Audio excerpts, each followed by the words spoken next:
Pour François Hollande, cette journée avait le goût de la victoire. Après avoir répondu favorablement à l'appel au secours du président malien Traoré, les troupes françaises étaient accueillies en triomphe à Tombouctou. Vive la France! Alors qu'est-ce que vous voulez lui dire au président Hollande? C'est un héros national. Je dis au président français que je lui dis merci beaucoup, que Dieu lui paye beaucoup, tout ce qu'il a fait pour le Mali. Mais 9 ans plus tard, la France n'est plus à la fête au Sahel. 5100 soldats doivent surveiller un espace de plusieurs millions de kilomètres carrés.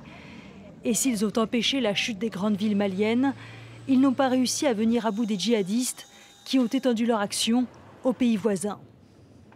Les djihadistes ont réussi à s'infiltrer dans toutes les régions alentours, notamment dans la zone des 3 frontières entre le Mali, le Burkina Faso et le Niger. Et aussi, c'est je pense, leur principale victoire stratégique, ils ont réussi à s'infiltrer dans le centre du Mali, dans la région de Mopti, en s'appuyant sur les conflits intercommunautaires. L'objectif de Barkhane était d'aider les armées locales à se structurer pour assurer elles-mêmes la sécurité de la région.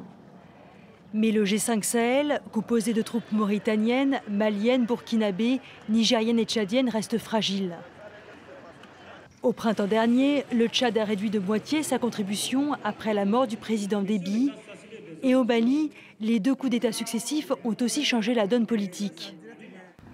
Quant à la force Takuba, qui réunit la France et ses partenaires européens, elle pourrait elle aussi se retirer du Mali. Nous ne pouvons pas sécuriser des zones qui retombent dans l'anomie parce que des États décident de ne pas prendre leurs responsabilités. Les relations entre Bamako et Paris sont plus tendues que jamais. L'ambassadeur français a été expulsé et la population malienne exprime sa colère devant des troupes étrangères engagées dans le nord du pays depuis plus de 9 ans. Pourtant, un retrait total de la force Barkhane est peu probable.